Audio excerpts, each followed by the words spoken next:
میرے محترم و معزز سامعین کرام، قرآن مجید فرقان حمید کی ایک آیت آپ حضرات کے سامنے تلاوت کی ہے۔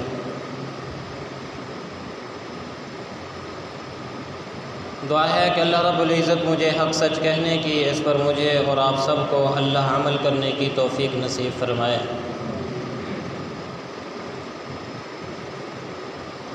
قرآن کی یہ وہ آیت ہے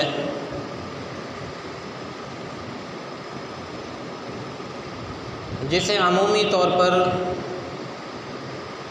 جمعہ کے خطبہ میں تلاوت کیا جاتا ہے۔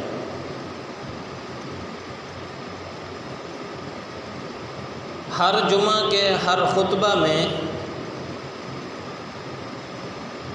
اس آیت کو تلاوت کرنے کی وجہ یہ ہے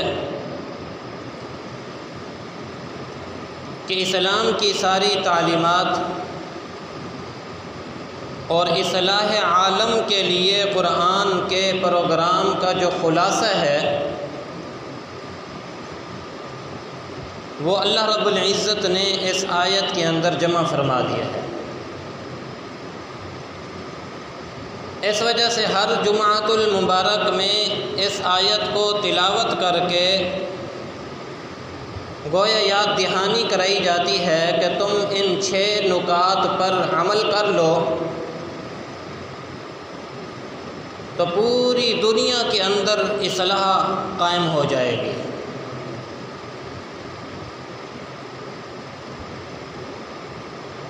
امام قرطبی رحمۃ اللہ علیہ نے اپنی تفسیر میں حضرت عبداللہ ابن مسعود رضی اللہ تعالی عنہ کا فرمان نقل کیا ہے کہ قرآن کی یہ آیت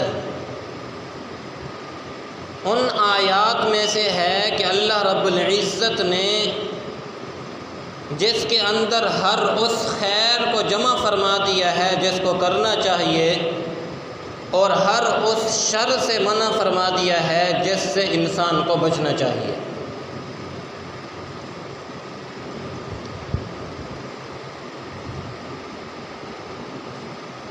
اور یہ قرآن کی ان آیات میں سے ہے کہ جس کی جامعیت کو دیکھ کر، جس کی تاثیر کو سن کر کئی لوگ دین اسلام کے اندر داخل ہوئے۔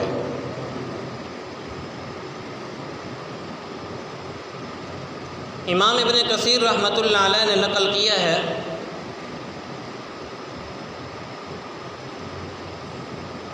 کہ حضرت اقسم بن سیفی رضی اللہ تعالی عنہ ان کے پاس جب نبی کریم صلی اللہ علیہ وسلم کی نبوت کے بارے میں اطلاع پہنچی تو انہوں نے ارادہ کیا کہ میں جاؤں اور جا کر دیکھ کے آؤں، پتہ کر کے آؤں کہ جس نے نبوت کا دعویٰ کیا ہے وہ کس طرح ہے۔ یہ چونکہ اپنی قوم کے سردار تھے تو قوم نے کہا کہ آپ نہ جائیں، بلکہ آپ کچھ لوگوں کو منتخب کر کے وہاں پر بھیجیں، وہ وہاں کے حالات سے آپ کو باخبر کر دیں تو آپ کو پتہ چل جائے گا۔ تو انہوں نے کچھ آدمیوں کو جو ان کی قوم میں سب سے زیادہ عقل مند اور ہوشیار سمجھے جاتے تھے ان کو بھیجا اور جا کر کہا کہ پتہ کر کے آؤ کہ من انت ما انت، 2 ہی سوال کہ وہ کون ہے اور کیا ہے۔ اب یہ لوگ نبی کریم صلی اللہ علیہ وسلم کے پاس پہنچے اور آ کر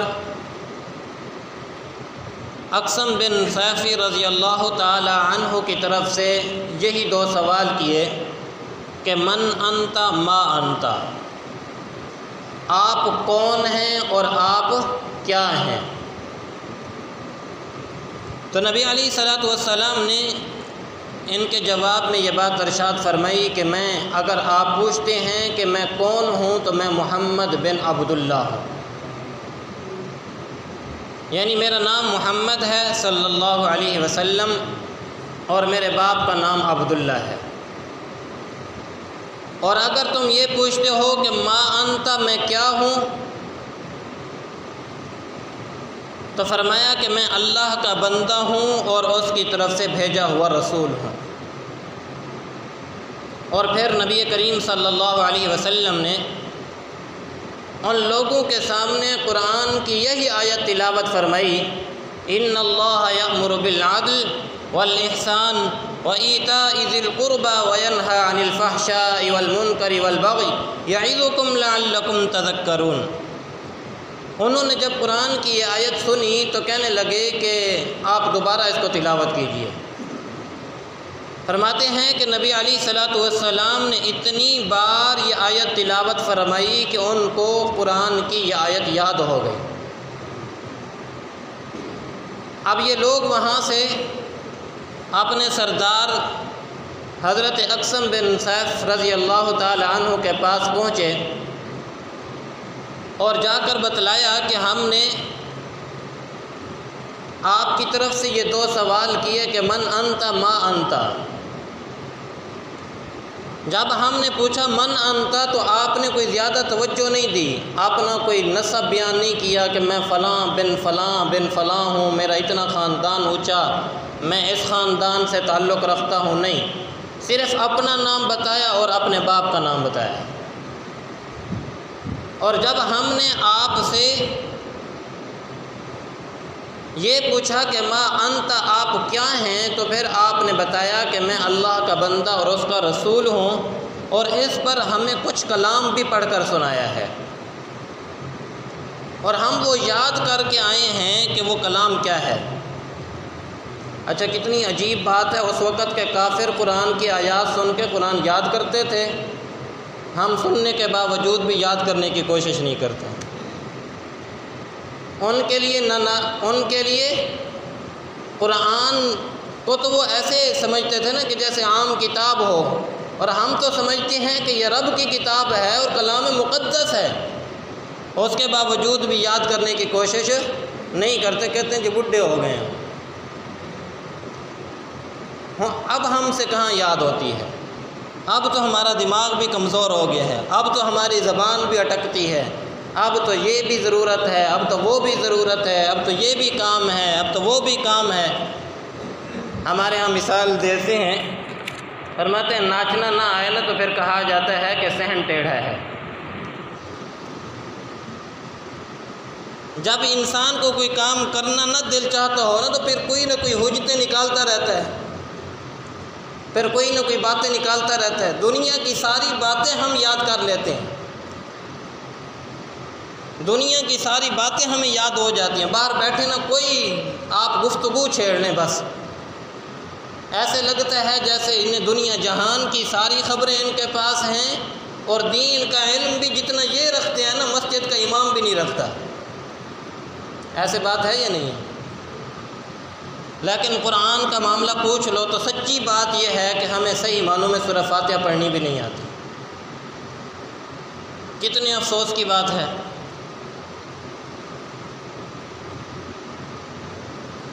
تو انہوں نے کہا کہ ہم نے ان سے ایک کلام بھی سنا ہے اور ہم اسے یاد بھی کر کے آئے ہیں۔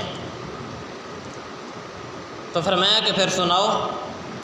انہوں نے قرآن مجید کی آیت پڑھی، ان اللہ یأمر بالعدل والاحسان وایتاء ذی القربى وینہی عن الفحشاء والمنکر والبغی یعظکم لعلکم تذکرون۔ قرآن کی اس آیت کا سننا تھا کہ حضرت اقسم بن سیفی کھڑے ہو گئے، کہنے لگے کہ یہ قرآن کی آیت بتلا رہی ہے کہ وہ خیر کی تلقین کرتے ہیں اور شر سے ہمہ منع کرتے ہیں، اور یہی صفت نبوت کی ہوتی ہے، لہذا جلدی کرو کلمہ پڑھ کے مسلمان ہو جاؤ۔ میں بھی کلمہ پڑھ کے مسلمان ہوتا ہوں تاکہ ہم دوسروں سے آگے بڑھ جائیں۔ خود بھی مسلمان ہوئے اور پورا قبیلہ اس آیت کو سن کے مسلمان ہو گئے۔ آپ اندازہ لگائیں کہ اس آیت میں کس قدر اللہ رب العزت نے جامعیت کو، اور کس قدر اس آیت کے اندر قرآن سارا ہی پر تاثیر ہے، بھرا ہوا ہے تاثیر سے، ایک ایک آیت واللہ بھری ہوئی ہے تاثیر سے۔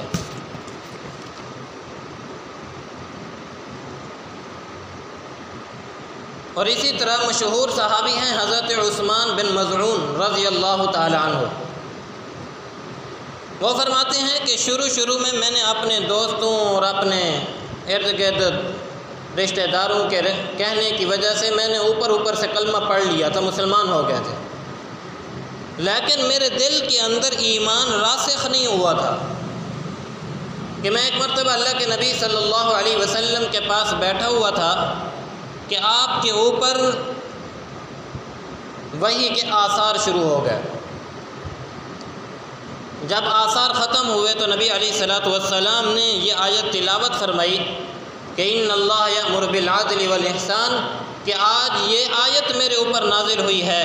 حضرت عثمان بن مظعون فرماتے ہیں کہ پہلے جو میں اوپر سے کلمہ پڑھ کے مسلمان ہوا تھا، اس آیت کے سننے کے بعد میرے دل کے اندر ایمان راسخ ہو گیا کہ قرآن ایسے جامع انداز کے اندر کہ ایک ہی جملے کے اندر پورے عالم کی اصلاح کے نکات کو بیان فرما کر پوری انسانیت کے لیے اللہ رب العزت نے ذریعہ بنا دیا کہ اس ایک آیت پر بھی عمل کر لو تو پوری دنیا سے فتنہ فساد ختم ہو جائے گا۔ سارے خیر کے دروازے جمع فرما دیے اور سارے شر کے دروازے اس کے اندر بند فرما دیے۔ اور تو اور ولید بن عقبہ جیسا بدبخت شخص نبی علیہ الصلوۃ والسلام کے بدترین دشمنوں میں اس کا نام آتا ہے۔ انتہائی ذہین، کثیر الاولاد کثیر المال بھی تھا، اور اپنی قوم میں اس کا ایک بڑا مقام تھا۔ بڑے بڑے سرداروں نے اسے منتخب کر کے نبی علیہ الصلوۃ والسلام کے پاس بھیجا تھا کہ جاؤ اور جا کر نبی علیہ الصلوۃ والسلام سے گفتگو کرو، انہیں کوئی ترغیب، انہیں کوئی تحریض، انہیں کوئی تنبیہ، جس ذریعے سے انہیں پیچھے ہٹایا جا سکتا ہے اس دعوی نبوت سے، اس دعوی توحید سے، دعوت توحید سے ان کو پیچھے ہٹایا جا سکتا ہے، ہٹانے کی کوشش کرو۔ اس نے آ کر بڑا لمبا چوڑا کلام کیا نبی علیہ الصلوۃ والسلام کے سامنے، اور بڑی کوشش کی سمجھانے کی کہ ہم آپ کو وہ بھی دے دیں گے، یہ بھی کر دیں گے، فلاں بھی کر دیں گے، اپنے قوم اور سردار کی جس لڑکی سے نکاح کرنا چاہیں کرا دیں گے، سردار بننا چاہیں سردار بنا دیں گے، خزانہ مانگنا چاہے خزانوں کے ڈھیر آپ کے قدموں میں لگا دیں گے، لیکن یہ جو توحید کی دعوت ہے اس کو چھوڑ دیں۔ تو نبی کریم صلی اللہ علیہ وسلم نے ولید بن عقبہ کے سامنے بھی اس قرآن مجید کی آیات میں اسی آیت کی تلاوت فرمائی۔ جب اس نے قرآن کی یہ آیت سنی تو واپس جاتے ہوئے اس نے اپنے ساتھیوں سے کہنے لگا کہ اللہ کی قسم اس کلام میں ایک خاص حلاوت ہے اور ایک خاص رونق ہے، اس کی جڑ سے شاخیں نکلتی ہیں اور پتے نکلتے ہیں، شاخیں بھی ایسی شاخیں نہیں بلکہ جس کے اوپر پھل لگنے والا ہے، اور خدا کی قسم اٹھا کے کہتا ہوں یہ کلام کسی انسان کا نہیں، یہ رب کا ہی کلام ہے۔ اندازہ لگائیں کہ یہ آیت کس قدر اہم آیت ہے اور اس کے اندر اللہ رب العزت نے کس قدر خصوصیات کو جمع فرمایا ہوگا۔ حضرت مولانا عبید اللہ سندھی رحمۃ اللہ علیہ، پہلے جو ہمارے سکولوں کے اندر بک پڑھائی جاتی تھی تو ان کے اندر عبید اللہ سندھی رحمۃ اللہ علیہ کے باقاعدہ نام بھی آتا تھا۔ اب پتہ نہیں ہے یا نہیں ہے، ان کا تذکرہ ہوتا تھا پہلے۔ البتہ میں نے یہاں شہر میں ایک سکول دیکھا ہے، اس سکول کی دیوار کے اوپر غالباً مولانا عبید اللہ سندھی رحمۃ اللہ علیہ کا نام لکھا ہوا ہے۔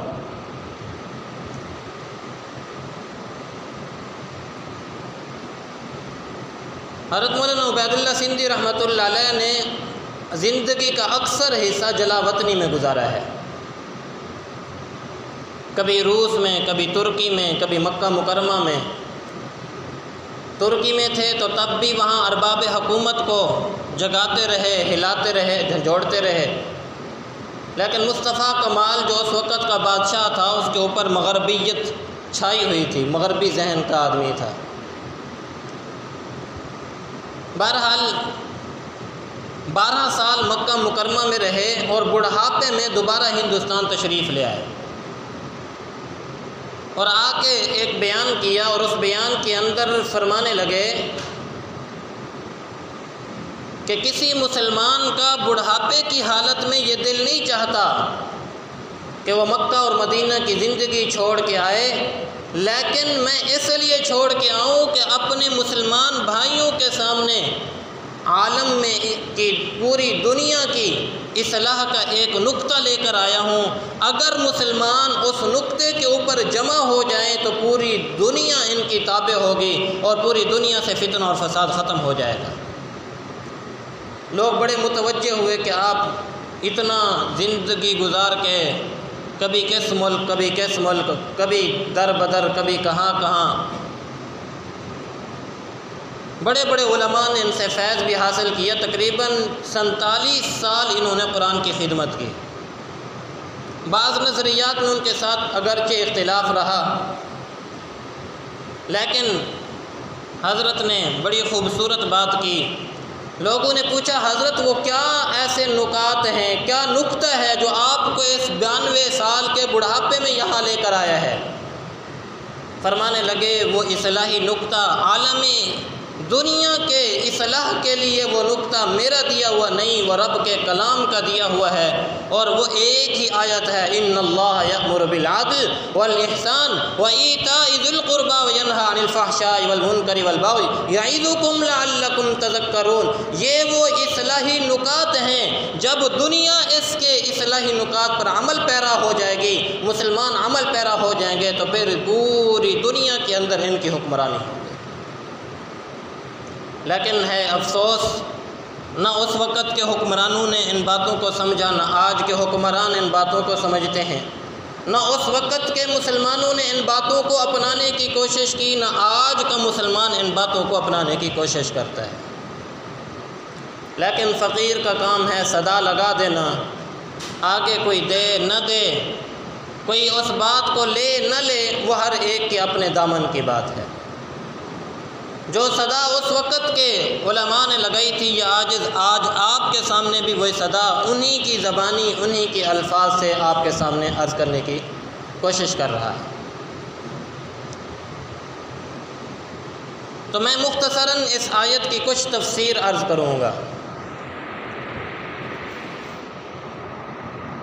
تاکہ ہمیں یہ بات معلوم ہو جائے کہ اس کی جامعیت اور تاثیر اس قدر ہے کہ کوئی بھی صاحب عقل آدمی اگر اس کے اندر غور اور فکر کرے تو اس کو متاثر کیے بنا نہیں رہ سکتی، اور انسانوں کے تمام مسائل کا حل اگر انسان تلاش کرنا چاہے تو اس آیت کے اندر انسان کو نظر آ جاتا ہے۔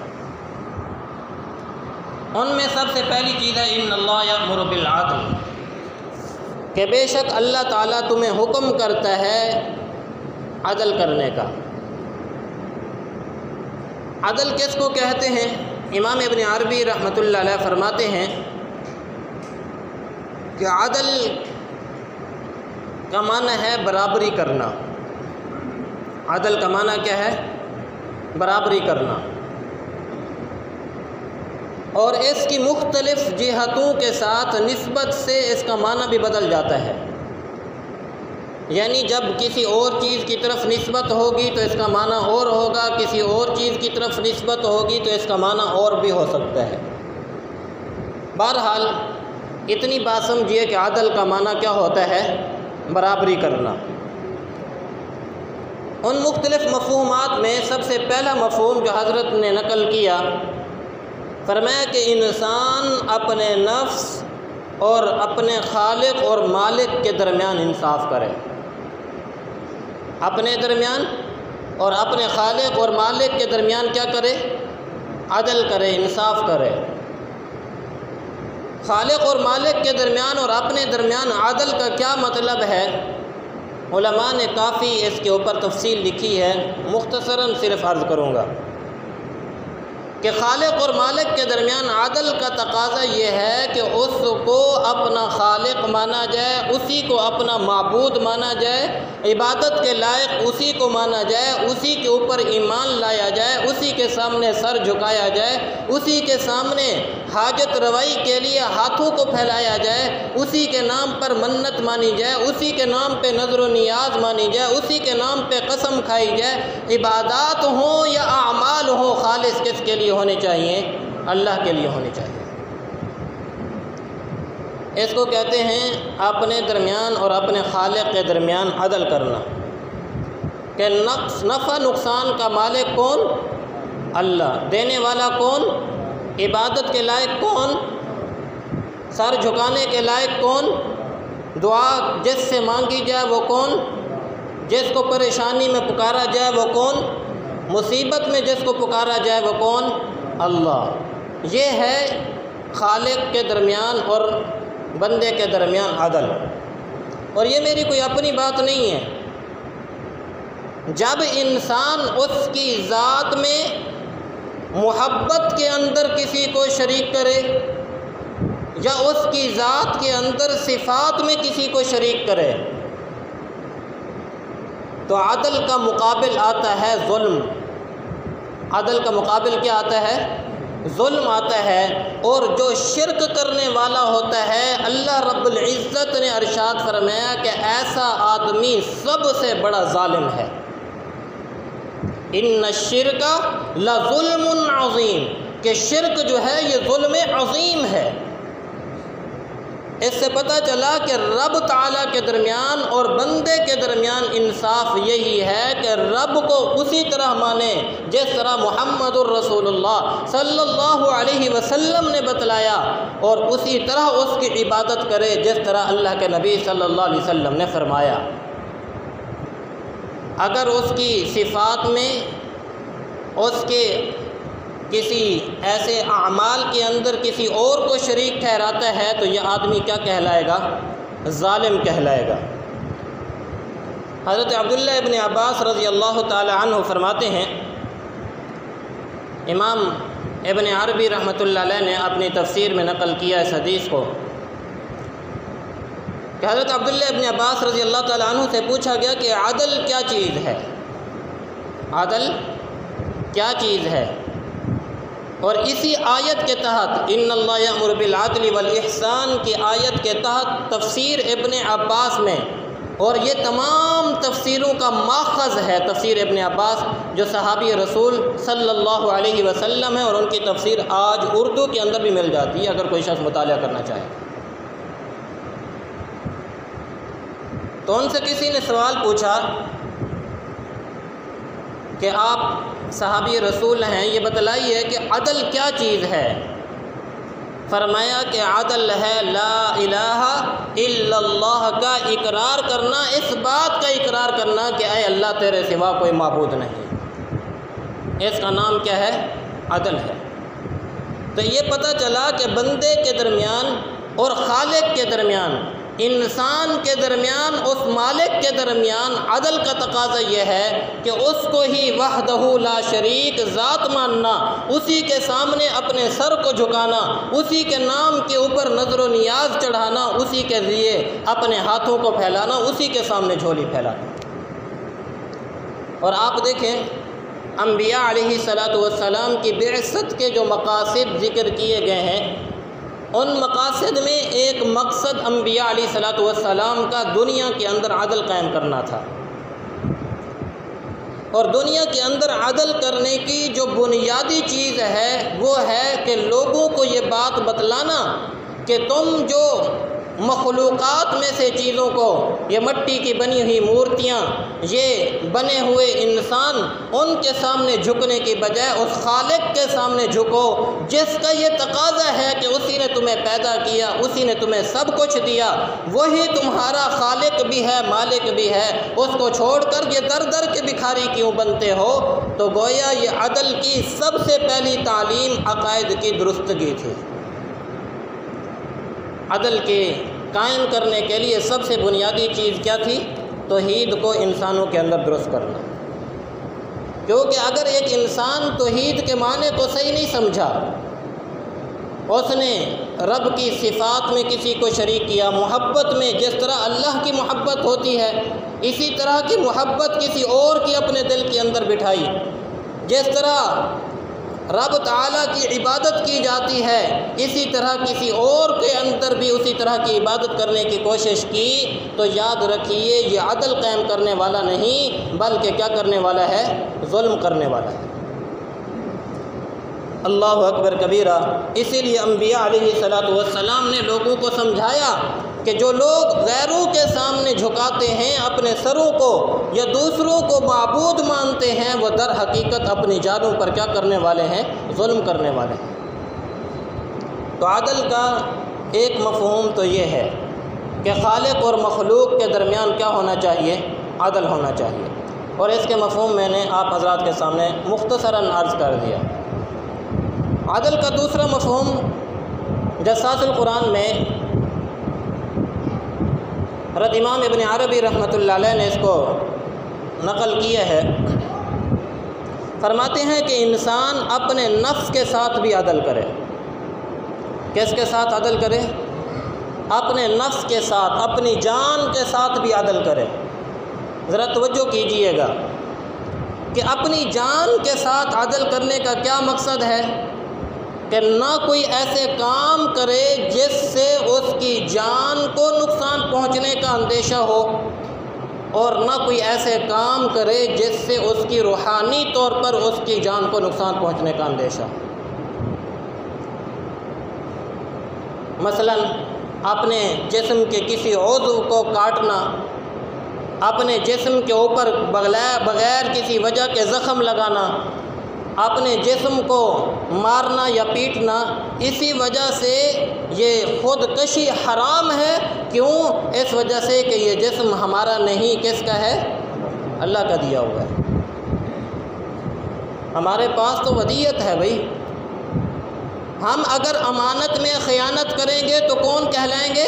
ظالم کہلائیں گے، کہ امانت کے اندر خیانت کرنے والا ظالم کہلاتا ہے۔ اللہ رب العزت کا یہ بنایا ہوا جسم ہمارا نہیں ہے، وہ رب تعالیٰ کا ہے۔ اس لیے جسم کے اوپر کسی ایسا کام کرنا جس کی وجہ سے جسم کے اوپر زخم آئے یا جسم کے اوپر کوئی تکلیف پیدا ہو، تو فرمایا کہ ایسی چیز حرام ہے، ناجائز ہے، یہ عدل کے خلاف ہے۔ اسی وجہ سے خودکشی حرام ہے، سینہ پیٹنا یا اپنے چہرے پہ مارنا، نوچنا، یہ سب کا سب ظلم کے اندر شمار ہے۔ یہاں تک کہ ذہنوں میں رکھیے گا یہ بات، شاید آپ کو یہ اور بات کہیں سے نہ ملے، کہ یہاں تک کہ عبادات کے اندر بھی اپنی جانوں پہ ظلم کرنا جائز نہیں۔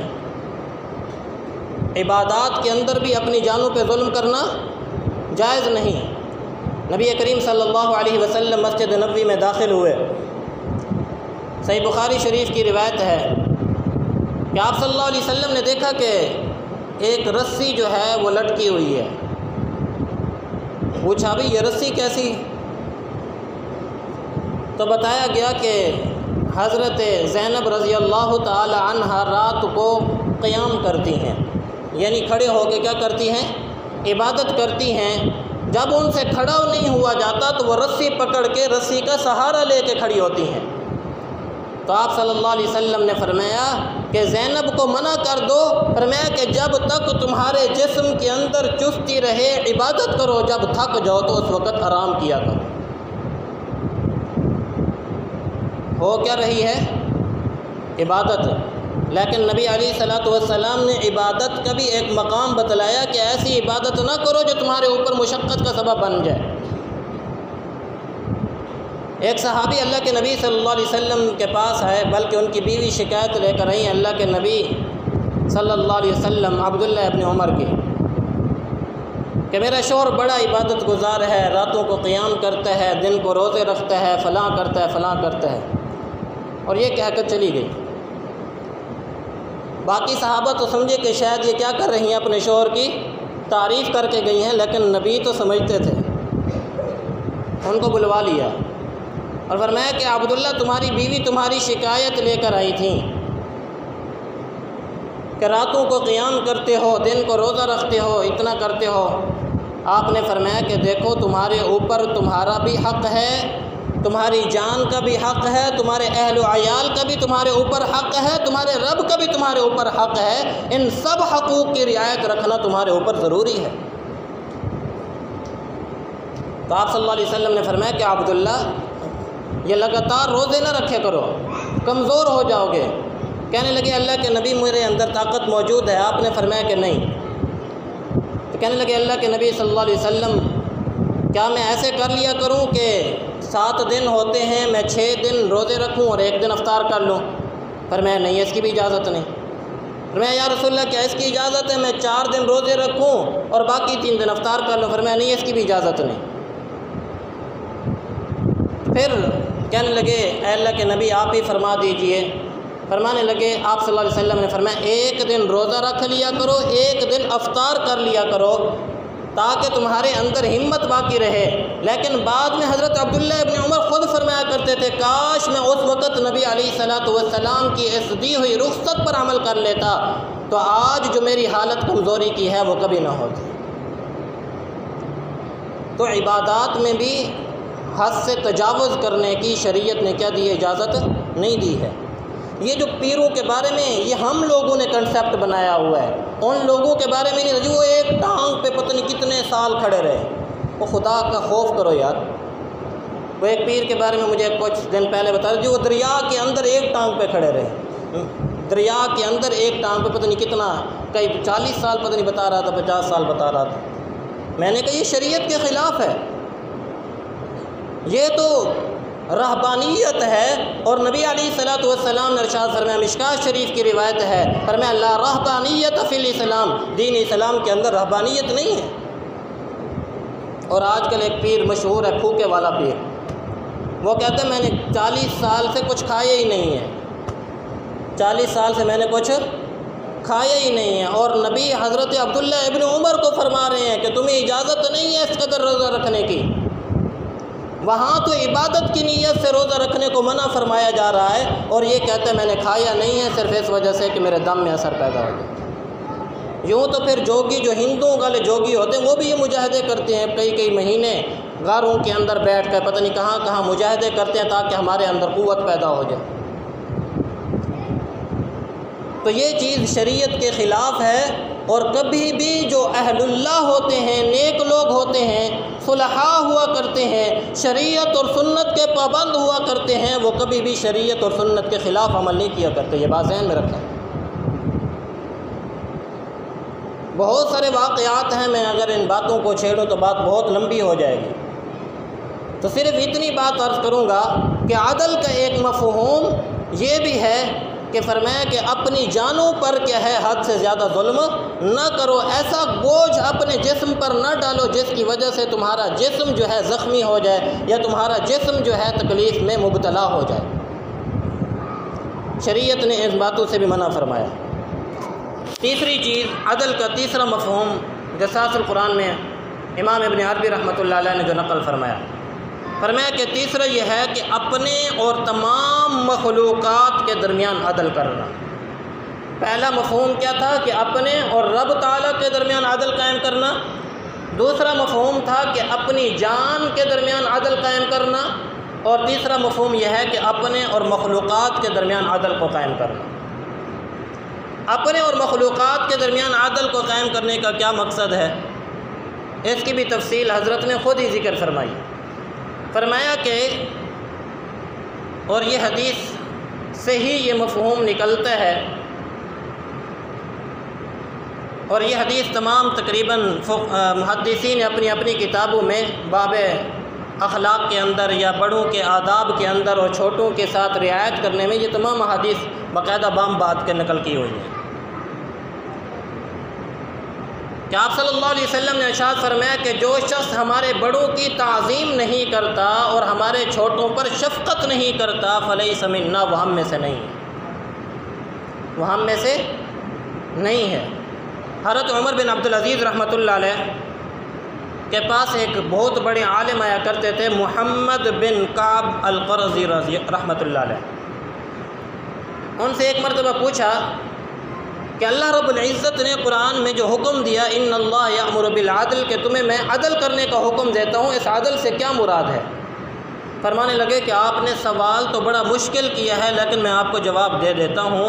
اور پھر جواب کتنا خوبصورت جواب دیا، فرمایا کن للصغیر ابن، کہ چھوٹوں کے لیے ایسے بن جاؤ جیسے کہ باپ اپنے بچوں کے لیے ہوا کرتا ہے۔ جس طرح باپ اپنے چھوٹے بیٹوں پر رحم دل ہوتا ہے، شفیق ہوتا ہے، ان کو اچھے اور برے کی تمیز سکھلاتا ہے، تم اپنے چھوٹوں کے لیے اسی طرح بن جاؤ، یہ عدل ہے۔ اور فرمایا کہ تم اپنے بڑوں کے لیے ایسے بن جاؤ جیسے کہ ایک باپ کے لیے بیٹا ہوا کرتا ہے۔ جس طرح بیٹا اپنے باپ کا ادب کرتا ہے، اس کی تعظیم کرتا ہے، اس کا احترام کرتا ہے، اس کو اپنا بڑا سمجھتا ہے، تم بھی ہر اپنے بڑے کو اسی طرح سمجھو کہ یہ میرے باپ کی جگہ پر ہے۔ کیا پیاری تعلیمات ہیں۔ اور تیسری چیز فرمایا کہ جہاں پر اگر تمہارا ہم عمر شخص ہے، یعنی عمر میں تم برابر ہو، تو فرمایا کہ ہر دوسرے شخص کو اپنا بھائی جیسا سمجھو۔ المؤمن اخو المؤمن، مومن کا کیا ہوتا ہے؟ بھائی ہوتا ہے۔ اور اسی وجہ سے نبی علیہ الصلوۃ والسلام نے ارشاد فرمایا کہ جو چیز تم اپنے لیے پسند کرتے ہو تم اپنے بھائی کے لیے بھی وہی چیز پسند کرو، جو چیز اپنے لیے ناپسند کرتے ہو اپنے بھائی کے لیے بھی اس چیز کو ناپسند کرو۔ فرمایا کہ یہ عدل ہے۔ جب یہ انسان کے ساتھ اپنے دوسروں کے ساتھ اس طرح عدل قائم کرنے والا بن جائے گا، مجھے بتائیے دنیا کے اندر فتنہ فساد باقی رہے گا؟ تو ایک لفظ ہے عدل کا، لیکن معانی کی ایک پوری دنیا اس کے اندر سمائی ہوئی ہے۔ خالق اور مخلوق کے درمیان عدل، اپنی ذات کے درمیان عدل، اپنے ارد گرد رہنے والوں کے درمیان عدل۔ آج ہم یہ سمجھتے ہیں کہ عدل قائم کرنا صرف حکومت وقت کا کام ہے، یا صرف عدالت کے اندر عدل ہونا چاہیے۔ نہیں بھائی، یہ مفہوم ہم لوگوں نے بنایا ہے۔ عدل ہر معاشرے میں رہنے والا، گھر میں رہنے والا، گلی کوچے میں رہنے والا، دکان پر بیٹھنے والا، فیکٹری میں رہنے والا مالک اور کارخانے چلانے والا، ہر آدمی ہی اس عدل کے قائم کرنے کا محتاج ہے اور پابند ہے۔ دیکھیں، ایک ہے حکمران جو ملکی سطح پر ہمارے حکمران ہے، اور ایک وہ حکمران ہے جو ہر گھر کے اندر حکمران ہوتا ہے۔ میں بھی حکمران ہوں، آپ بھی حکمران ہیں، آپ بھی حکمران ہیں۔ ہر آدمی اپنے گھر کا حکمران ہے۔ کیا نبی علیہ الصلوۃ والسلام نے ارشاد نہیں فرمایا کہ کلکم راع وکلکم مسئول عن رعیتہ، تم میں سے ہر شخص راعی ہے اور کل قیامت کے دن اس سے اس کی رعیت کے بارے میں سوال کیا جائے گا۔ تو یہاں تو اللہ کے نبی سب کو حکمران بنا رہے ہیں، اور ہم آج سمجھتے ہیں کہ جو ہمارے اوپر حکومتی سطح پر حکمران ہیں صرف وہی عدل قائم کریں گے تو عدل ہے۔ ہم جو مرضی کرتے رہیں وہ عدل نہیں۔ آپ گھر کے حکمران ہیں، اپنے بچوں کے درمیان عدل، اپنی بیوی کے درمیان عدل، اپنی ذات کے درمیان عدل، اپنے اور خالق کے درمیان عدل۔ اگر آپ دکاندار ہیں، اپنے آنے والے گاہکوں کے درمیان عدل، اپنی ذات کے درمیان عدل، اپنے خالق کے درمیان عدل۔ آپ فیکٹری کے مالک ہیں، اپنے مزدوروں کے درمیان عدل، اپنی ذات کے درمیان عدل، اپنے خالق اور مالک کے درمیان عدل۔ اگر آپ دنیا کے کسی بھی عہدے کے اندر ہیں تو آپ کے اوپر عدل کا، انصاف کا قائم کرنا لازمی ہے۔ لیکن ہم یہ سمجھ رہے ہیں، اور یہ ہماری غلط سوچ ہے، اس سوچ کو تبدیل کرنے کی ضرورت ہے۔ دیکھیں، خرابی صرف یکدم اوپر سے پیدا نہیں ہوتی ہے۔ کہتے ہیں پہلے جڑیں خراب ہوتی ہیں تو پھر ہی شاخیں خراب ہونا شروع ہوتی ہیں۔ ہم شاخوں کو دیکھ کر الزام لگانا شروع کر دیں کہ شاخیں خراب ہیں۔ ہاں، اگر شاخیں خراب ہیں تو نیچے جڑیں بھی خراب ہیں، اور اس کی ہماری حکومت کی جڑیں کیا ہیں؟ ہم ہی لوگ ہیں نا بھائی۔ جڑیں ہم ہی لوگ ہیں، ہم عوام ان کی جڑیں ہیں۔ ہم اگر صحیح معنوں میں انصاف قائم کریں گے، عدل قائم کریں گے، تو پھر ہمارے اوپر جو آنے والے حکمران ہوں گے، شاخیں جو لگیں گی وہ بھی انتہائی خوبصورت لگے گی، عدل قائم کرنے والی ہوں گی۔ تو اس لیے یہ آیت کا صرف ایک لفظ کا ترجمہ اور صرف مفہوم عرض کیا ہے۔ یہ پہلا نقطہ تھا عالم پوری دنیا کے عالم کے اندر اصلاح کا، جس کو امام مالک ابن عربی رحمۃ اللہ علیہ نے نقل فرمایا ہے۔ انشاءاللہ باقیوں کے اوپر اگلے جمعے گفتگو ہوگی۔ دعا ہے اللہ ہم سب کو سمجھنے اور عمل کی توفیق نصیب فرمائے۔ Subscribe to our channel by clicking the subscribe button. Click the bell button and enjoy the latest uploads from our channel.